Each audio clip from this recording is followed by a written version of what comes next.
자, 감정평가로 가겠습니다. 감정평가는 이제 6문제 정도가 출제가 되는데요. 일단은 오늘 프린트 받으신 게 있죠, 그죠? 그래서 별표를 한번 쳐볼게요. 이제 여기는 좀 별로고요. 어디가 이제 가장 유력하냐면, 자, 따라서 가치의 재원칙. 여기다가 별표를 3개 정도 쳐놓으시고 나옵니다, 3개. 그래서 보통 이제 우리가 6문제 나온다면 35번서부터 나올 가능성이 커요. 35, 36인데, 얘가 앞쪽에 35번 나올 가능성이 크고, 이거 별표 3개 쳤나요? 특히 여기서, 그다음에 적합과 균형. 요 2개. 그러니까 이거는 예정이에요, 그죠? 반드시 나오는 게 아니라, 느낌에. 35번에 배정이 될 것 같고, 그 다음에 35번, 그러니까 시험에 나온다면 이게 첫 스타트로 나온다고요. 이게 3개. 근데 반드시 아니라 나올 가능성이 크다, 이렇게 보시면 되고, 적합과 균형이 거의 시험에 나와요. 따라서 적합 균형을 가지고 하고요. 그 다음에 이제 얘네들이 가성비가 높아요. 그래서 요게 지역 분석과 개별 분석 들으셨죠? 여기가 이게 다음이에요. 여기가 다음. 특히 얘는 가성비가 높은 게 이 박스에서 시험 문제가 하나 나오거든요. 아시겠죠? 그거 가져가시고. 특히 이제 인근 지역과 유사 지역은 얘네들은 이제 그 정의가 나옵니다. 정의가. 그래서 이제 이따가 정의를 이제 찾아낼 거고요. 그래서 이렇게 해서 그 위주로 가져가시고. 다른 건 안 하겠다는 게 아니라 이제 천천히 한번 들어가 볼게요. 제 프린트를 이제 마무리해볼 수 있는데 전제 조건이라는 게 있습니다. 그러니까 감정평가에 관한 규칙이거든요. 그래서 따라서 감정평가에 관한 규칙. 그래서 감칙에서는 이제 조건부가 원칙이에요. 현황평가가 원칙이에요. 현황. 주어진 사태로 그대로 가죠. 그래서 이제 2가지가 있다면요. 들어보세요. 들어보시면은, 우리가, 토지 위에 건물이 있으면, 그냥 있는 거로 본다. 그러면 건물지로 보는 거죠. 현황으로 봐요. 현재 주어진 상황. 근데, 건물이 있어도 없는 거로 볼 수도 있잖아요. 그럼 조건부라고요. 없는 거로. 불확실한 걸 전제로 한다. 그래서 우리가 법조항에는 긴 시점이 꼭 들어가야 되고요. 대상 물건의 이용 사항에 불법적이거나 일시적 이용은 포함된다, 제외된다. 당연한 거죠. 근데 공법상은 제한을 무조건 받죠. 받는 상태로 갖는 게 현황이고요. 그 다음에 어떻게 돼요? 예외가 있을 수도 있죠. 우리가 조건을 붙여 감정평가할 수도 있죠. 법령이 장래 불할 때 법령의 다른 규정이나 의뢰 요청하는 경우 사회 통용상 필요하다고 인정할 때는 조건을 붙여 감정평가할 수 없다, 있고요. 그 다음에 제가 아까 2가지를 별표 쳤지만 얘가 유력해요. 따라해보세요. 기준 시점. 지금 요거 보시면은 5번에 기준 시점이라는 거 있죠? 별표를 3개 치시기 바랍니다.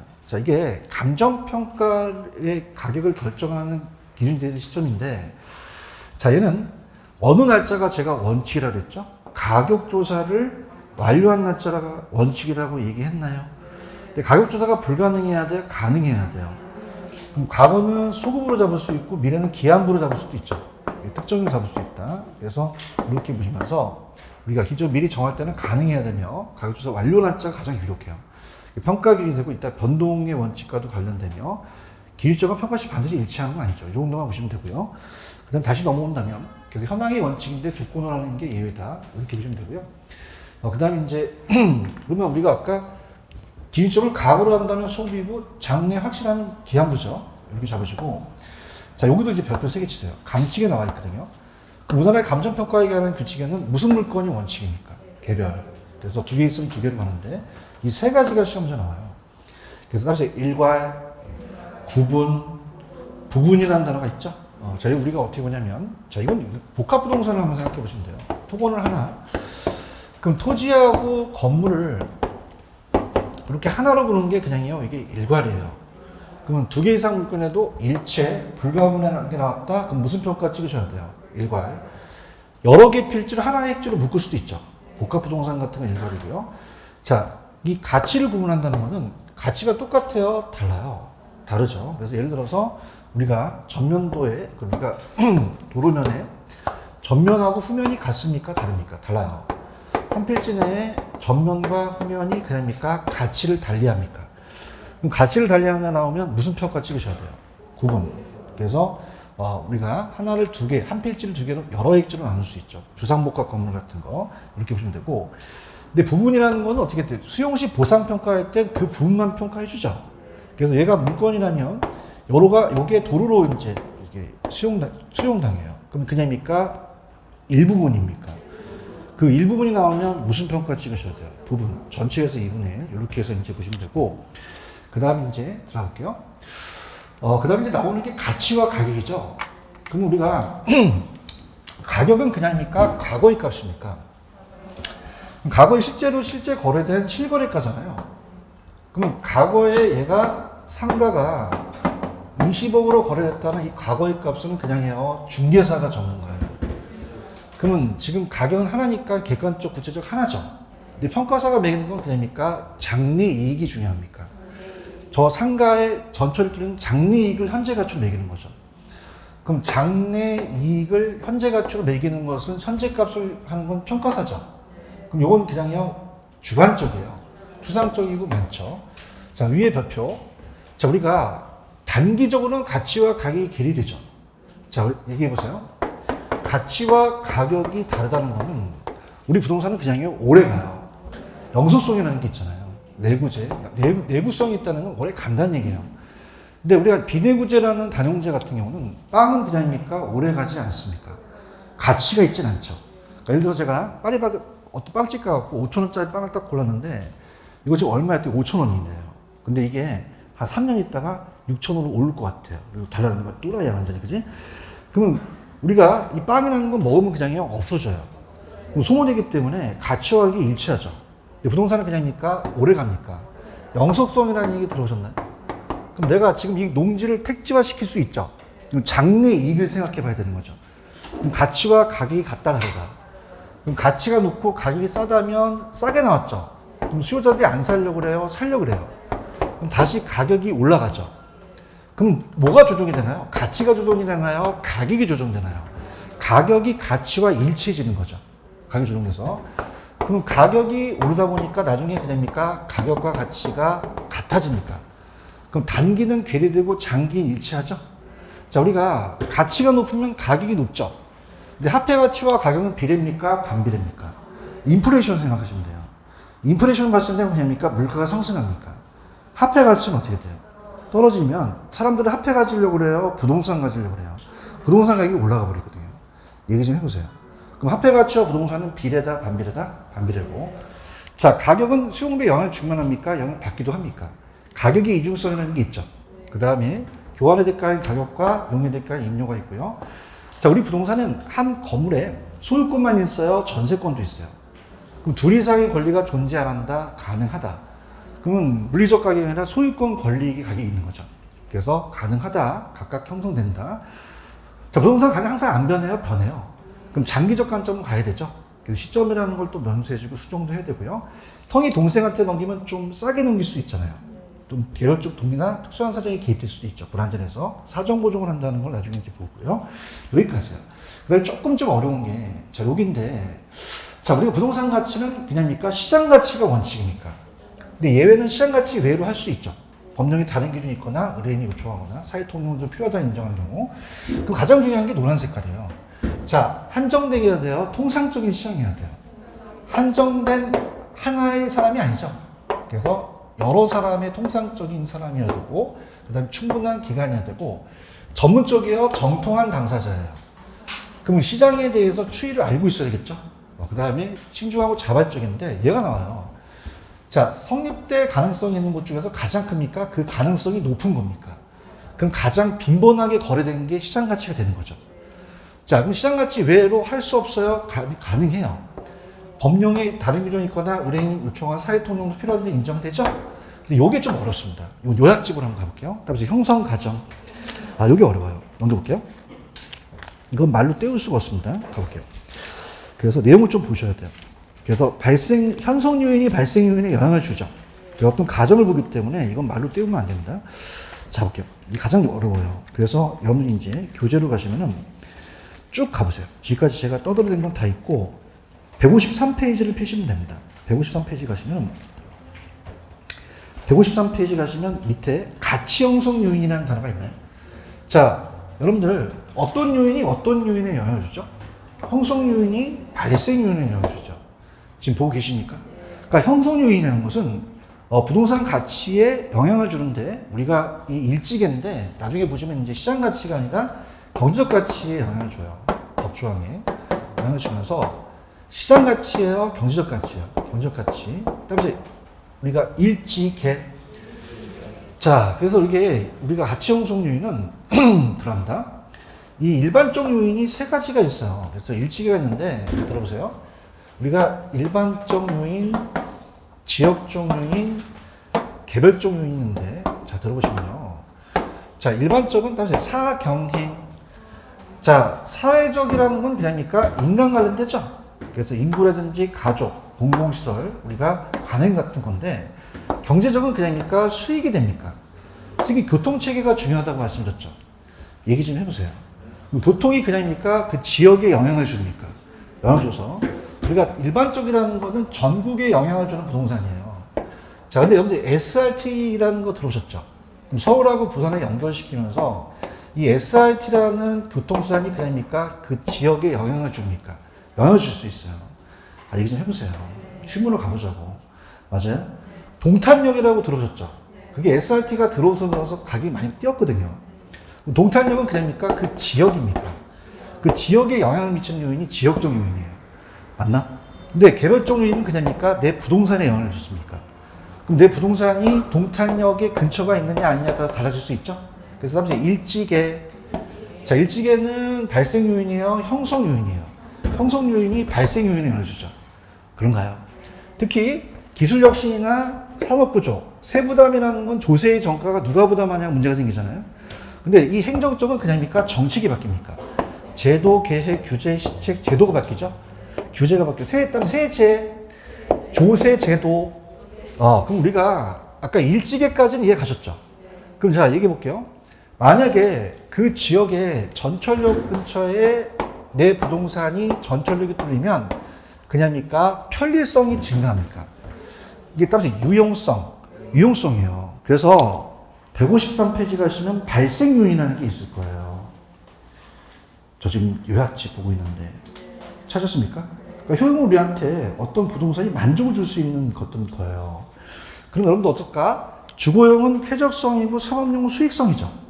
그러면 생각해 보세요. 우리가 자체적으로 저 전철역이 뚫리게 되면 주거용의 편리성이 안 증가해요? 편리성이 증가해요. 그 편리성이 증가하면 수요가 어떻게 되죠? 그럼 가격이 올라가는 발생 요인이 될 거 아니에요. 그럼 어떤 수요에 영향을 미치고요. 자, 이따 나옵니다. 잠재 수요야 돼요? 유효 수요야 돼요? 살 의사만 있어야 됩니까? 능력도 있어야 됩니까? 그래야지만 가격이 발생한다는 얘기예요. 오케이? 자, 그 다음에 중요한 건 상대적 희소성이라는 게 있나? 자, 절대적 희소야, 상대적 희소야. 그러면 어떻게 된다? 상대적 희소하다는 것은 우리 토지에 대한 공급이 수요에 비해 많아, 적어. 상대적으로 희소하기 때문에 우리가 가격이 발생한다는 얘기예요. 자, 그럼 여러분들 보세요. 이따 보겠지만은 얘네들은요, 하나만 있어야 됩니까? 상호 결합이 돼야 됩니까? 네 가지를 다 만족해야지 하나만 존재하면 안 되거든요. 그런가요? 자, 여러분 우리가 마시고 있는 이 공기는 유용성은 없습니까? 유용성은 있습니까? 없던 건 제가 얼굴에 내부씌웁니다. 그죠? 그래서 있어야 돼. 있어요. 풀어주세요. 그런 거죠. 공기는 그냥요, 무한해요. 부족하지가 않죠. 근데 토지는 그냥요, 상대적으로 희소해요. 가치가 발생할 수밖에 없죠. 유용성만 있어야 돼요. 희소성도 있어야 돼요. 유효수요도 있어야 되죠. 맞습니까? 그러면 어떻게 돼요? 지금 요 수요가 늘어나거나 이 공급이 제한됐다는 건 그냥입니까? 수요와 공급입니까? 따라서 경제적.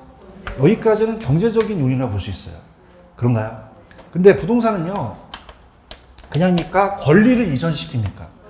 그럼 이전성은 그냥이에요. 소유권을 이전시키죠? 그럼 이건 무슨 쪽으로 보셔야 되죠? 법률 쪽이에요. 법률 쪽. 이해하셨습니까? 그래서, 자, 갑니다. 칠판. 여러분 보세요. 어떤 요인이 영향을 주죠? 발생 요인이 형성 요인을 주는 건 아니죠. 전철이 우리가 어떻습니까? 편리성이 증가해서 전철 주는 건 아니잖아요. 그래서, 따라서 형발. 우리 형이 발이 커요. 뭐가 크다? 우리 형이 발이 커요. 따라서 형발. 할 수 있겠어요? 형발. 그럼 형발이라는 뜻이 무슨 뜻이야? 형성 요인이 발생 요인이죠. 그래서 우리 형이 발이 크다 보니까 새벽에 일찍 깨요. 따라서 형이 일찍 깬다. 야매가 깬다. 형성이 일찍 깨요. 그죠? 그럼 형성 요인이 무슨 게죠? 일찍 깨요. 얘기 좀 해보세요.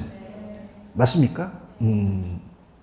자, 그러면 제가 여기보다 그러면 일찍에 나오면 형성요인이죠. 153페이지. 자, 거기 순서대로 갈게요. 이게 좀 복잡하니까. 발생요인이라는 게 있나요? 지금 보고 있어요? 그럼 네 가지가 있어요. 따라서 효상유의. 효상유의라는 게 있습니까? 찾으셨어요? 그럼 효상유의는 형성요인이에요? 발생요인이에요? 발생요인이죠. 이해하셨습니까? 그래서 저는 항상 책을 갖고 들어가는 게 쉬는 시간에 한번 야매를 만들어 봤는데 여러분들이 마루타예요. 뭐냐? 오늘 이게 괜찮은지 아닌지 실험을 하는 거예요. 자, 아까 형발은 먹혔죠? 아, 감사합니다. 이런 건 잘하세요. 무슨 요인, 무슨 요인? 형성요인이 발생요인. 발이 일찍해요? 형이 일찍해요? 그럼 발생 요인은 그냥 있어요? 네 가지가 있어요. 요 네 가지를 암기하셔야 되죠. 맞습니까? 그래서 쉬는 시간 한번 생각을 해봤어요. 어떻게 하냐면, 여러분들 그 발효식품 같은 거 아세요? 발효식품? 그거 묵어 놓는 거. 그거 잘못 먹으면 그냥요, 이게 상해요. 그럼 그냥 해야 돼요? 유의를 해야 돼요. 안 먹혀, 아이씨, 안 먹힌다. 그죠? 따라서 발효. 그럼 발생 요인은 뭐부터 튀어나와야 돼? 효부터 나와야 되죠. 얘가 상할 수 있죠. 그럼 그걸 우리가 그냥 해야 돼? 유의해야 돼. 아예 안 먹혀 몰라, 씨. 자. 따라서 발효. 효가 뭐야? 발효 제품이 어떻게 했어? 그냥 해서 상했어.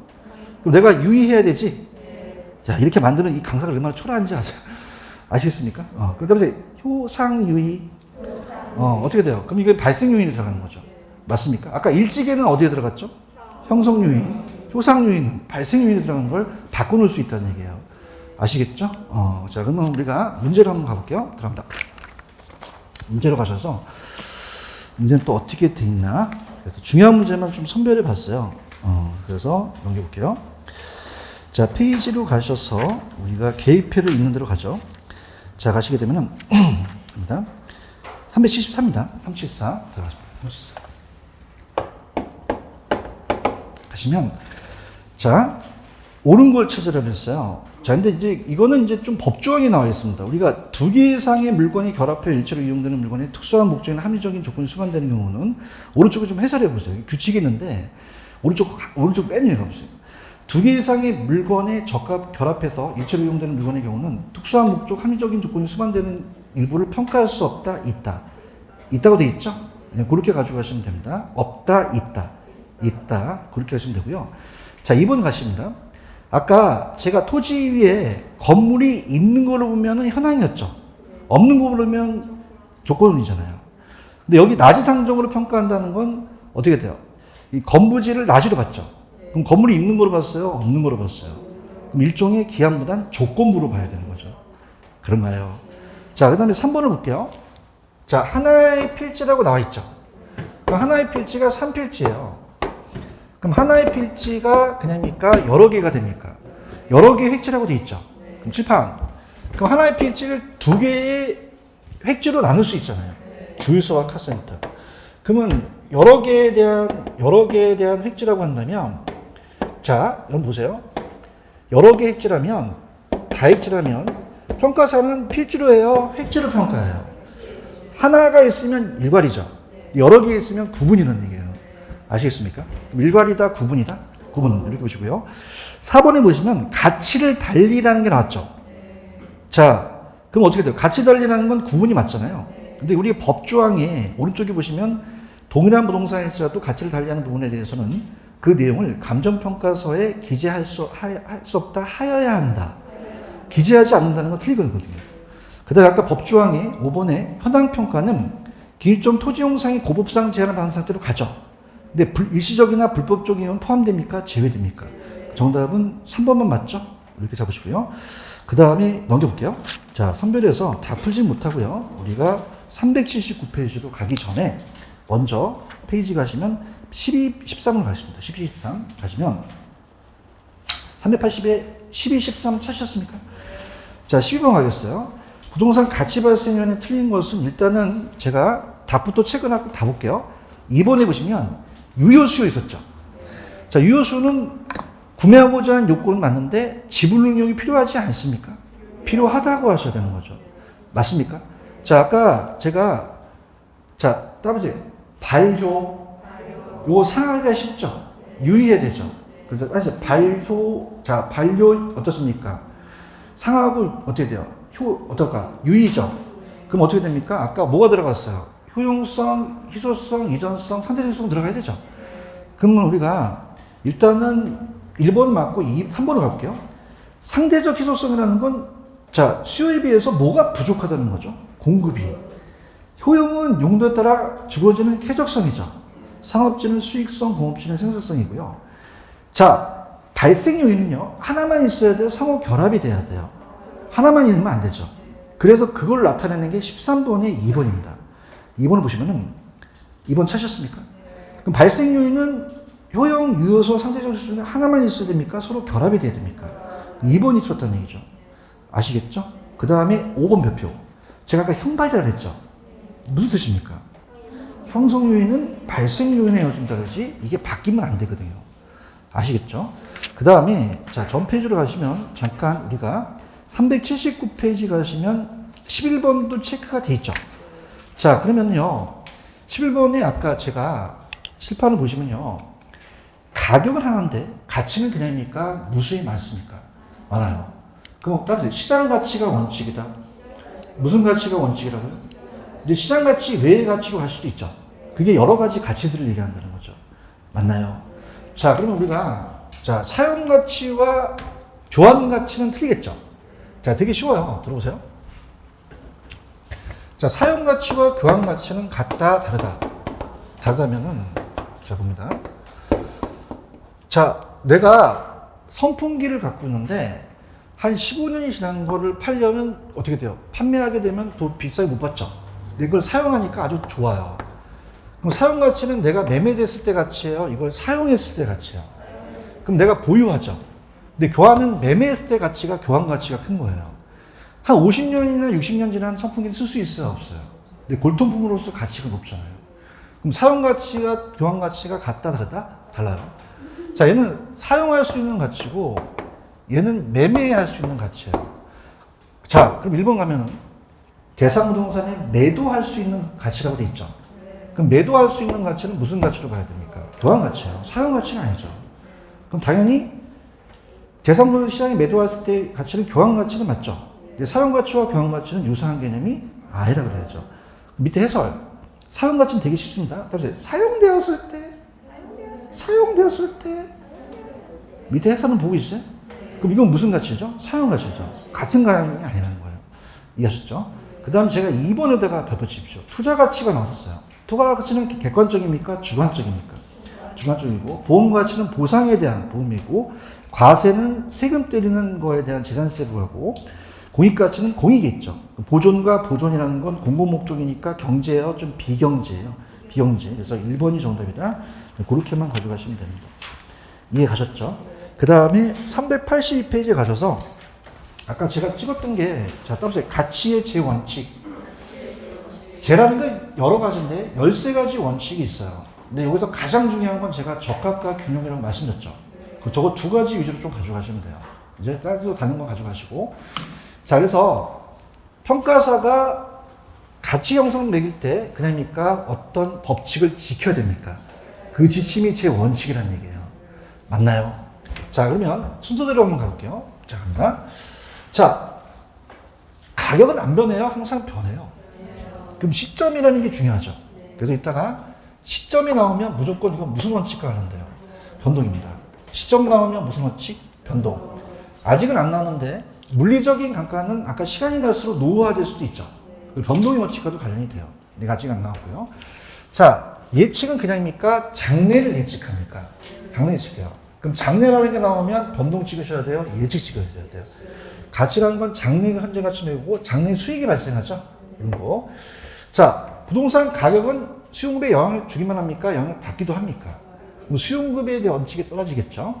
대체라는 것은 여러분들 우리 비교 방식이라는 거 기억나시나? 거래사례 비교법? 그럼 사례 부동산과 대상 부동산이 그냥요 비슷해요. 그럼 비슷한 지역끼리 서로 대체로 비슷한 지역끼리 비교할 수도 있죠? 3방식 다 우리가 똑같이 또 비교 방식도 우리가 또 되고 3방식 다 또 대체 원칙도 딸 수 있죠. 그럼 대체 원칙은 몇 방식에 다 적용됩니까? 3방식. 채용하려고 그래요. 채용이라는 건 우리 부동산에만 나타나죠. 고유 원칙이고 그 반전평가의 전제가 됩니다. 자, 수익 배분은 뭐죠? 자, 이렇게 보십시오. 간단하게 보시면 토지, 노동, 자본이 있으면 토지는 움직여요, 안 움직여요? 그러면 그냥요, 나중에 배분돼요. 그럼 잔여 인여 나오면 무조건 수익 배분이죠.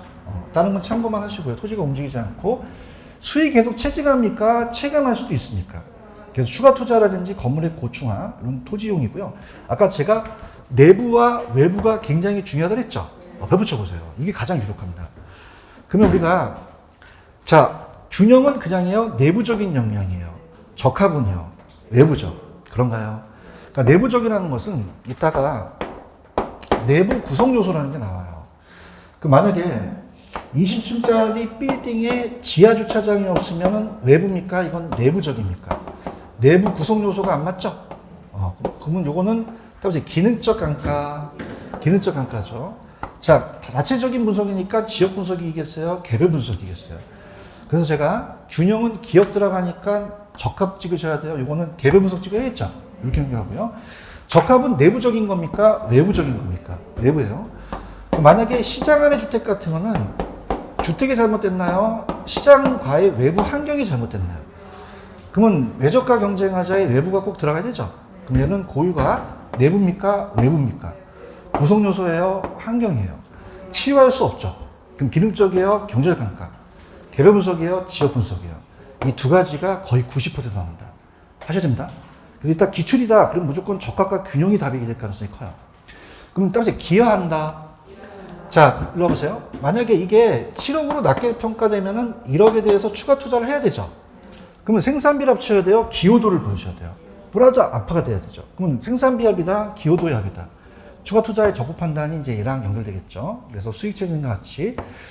자, 우리가 나가면 경쟁이 심하듯이, 자, 순댓국집이 너무 장사가 잘 되면 초과인이 발생할 수 있죠. 그럼 경쟁이 심하게 되면 그냥입니까? 경쟁을 또 야기시키니까 초과인은 소멸되겠죠. 경쟁이 들어가고요. 자, 외부성은, 자, 주택이 있는데 공동묘지가 들었으면 가치가 떨어지죠. 외부 환경이 부동산에 영향을 줄 수 있다는 얘기예요. 이거 취할 수가 없고요. 그다음에 기회비용이라는 건 이 기회비용이 차선책이에요. 그래서 우리가 이것을 계산된 20대 비용인데, 자, 이렇게 보세요, 여러분들. 도심 지역은요, 자, 도심 지역은 공업지만 이용할까요? 상업지도 이용할 수 있을까요? 그럼 차선의 상업지역으로 이용하는 게 기회비용이죠. 대답 좀 해보세요. 근데 외곽은요, 그냥입니까? 외곽은 상업지가 아닙니까? 공업지나 농지로 사용할 수 있죠. 그럼 상업지와 농지 중에서 어떤 게 더 가치가 높아요? 상업지가 기회비용이 더 높죠. 그래서 도심 지역의 공업용지가 도난형을 가지고 있는 외곽보다 더 시장가격이 높다는 건 무슨 비용의 원칙이죠? 기회비용의 원칙. 자, 문제로 가볼게요. 들어간다. 들어가서 기출문제 먼저 보여드릴게요. 우리 안심시키기 위해서. 자, 기출은 아까 뭐하고 뭐가 나올 가능성이 높다고요? 적합 규형을 적합해요. 그래서 일단은 384로 가볼게요. 기출문제부터 잡아드립니다. 384. 384 가시면 5번 있나요? 오늘 요것만 할게요. 오늘 지역 분석, 개별 분석 다음 시간에 합니다. 자, 5번 찾으셨어요? 자, 그러면 시험제가 기출에서만 얘기합니다. 기출은 뭐하고 뭐가 답이 될 가능성이 큽니까? 그럼 몇 번과 몇 번이 정답이 될까요? 1번이 정답이 되죠. 대답 좀 해보세요. 여러분들 기출문제집을 다 갖고 계시죠? 그럼 적합과 균형이 답이 될 가능성이 높다는 얘기예요. 이해하셨죠? 그러면 자, 첫 번째는 복도 천정 높이를 과대 계량했어요. 그러면 이런 것들은 냉난방비가 기능적 감가잖아요. 이건 균형의 원칙이 되겠죠. 근데 판매 시설에 대한 입점 부지 선택에 위한 후보지 지역 분석을 통한 표준적 사용은 적합이 되겠죠. 몇 번이 정답이에요. 자, 그럼 4번도 볼게요. 4번도 그냥이니까 파란 색깔이 들어갔습니까? 들어갔죠. 아, 얘기 좀 해봐. 그럼 뭐하고 뭐가 답이 될 가능성이 커? 그럼 찾아봐. 몇 번이 답이 될 가능성이 커? 3번이죠, 3번. 아니, 그러니까 제가 얘기하는 건요, 기출은 거의 균형 적합을 찍으시면 돼요. 그러면 3번을 쫙 봐야 되는 거죠. 3번은 뭐가 틀렸냐면, 균형은요, 이렇게 보셔야 돼요. 균형은 내부는 맞지만, 뒤에 달렸어, 내부가요.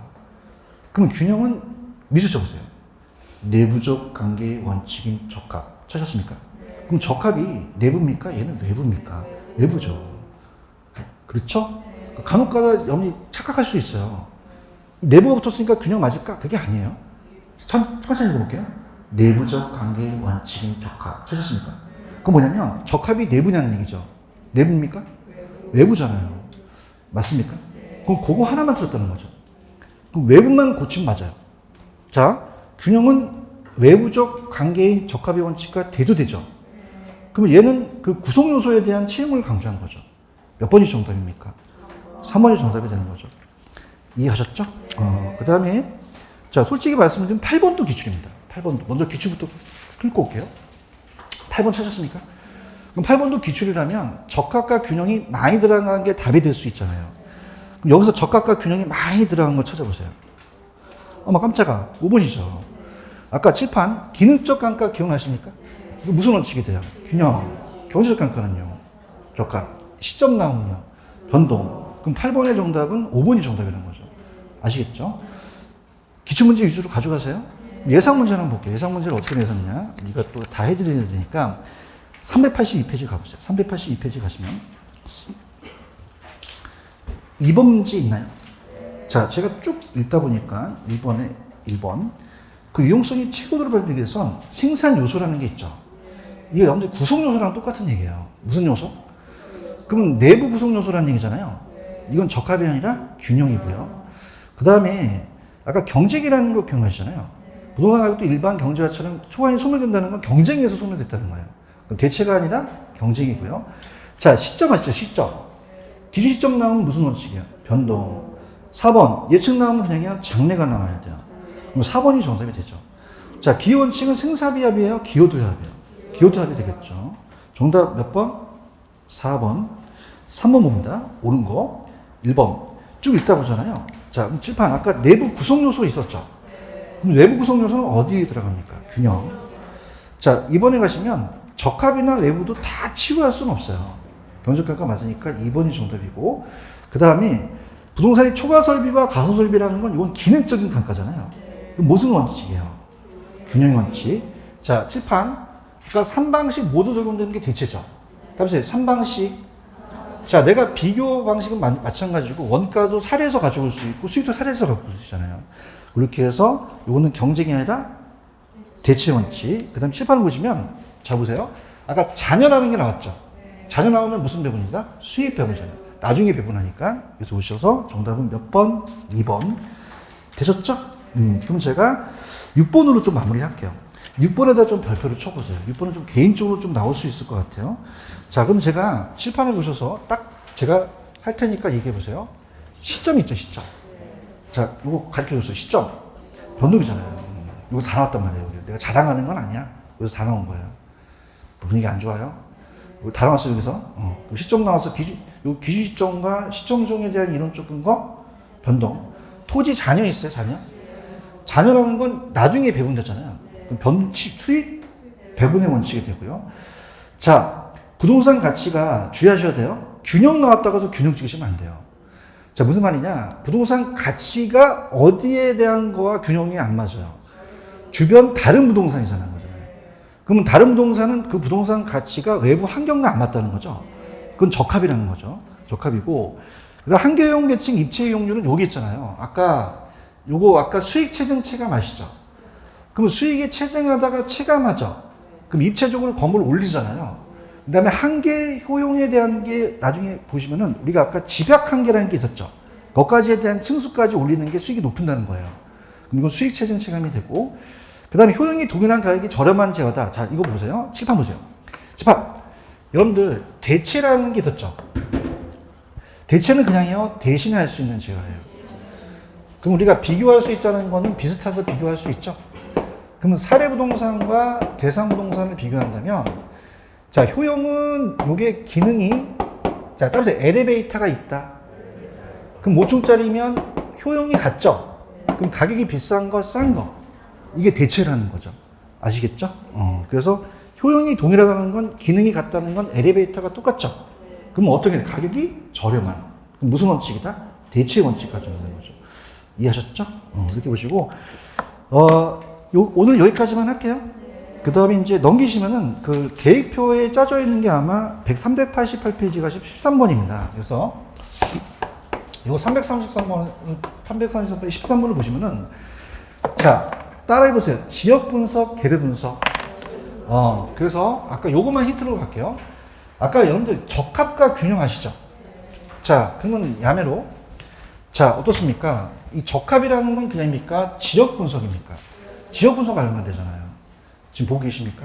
왜냐하면 적합이라는 건 아까 나왔듯이 그 부동산이요, 외부 환경이에요. 지역 분석으로 나타나잖아요. 그죠? 치유가 됩니까? 안 됩니까? 무슨 적합가죠? 경제죠. 근데 개별 분석은 자, 20층짜리 건물이 엘리베이터가 없다는 것은 개별 분석을 통해서 나오죠. 균형이니까 내부고 기능적화가 되겠죠. 아시겠죠? 자, 야매 갑니다. 지역 분석이 지읒 들어갔죠. 자, 균형이 지읒 들어가요. 적합이 지읒 들어가요. 그래서 경제적 감가, 요거 암기하고 오셔야 돼요. 그 다음에 개별 분석이 기억 들어갔죠. 그러면 적합입니까? 균형입니까? 경제적입니까? 기능적입니까? 요걸 가장 강력하게. 아시겠죠? 요거는 다음 주 요거 미리 예습하고 오세요.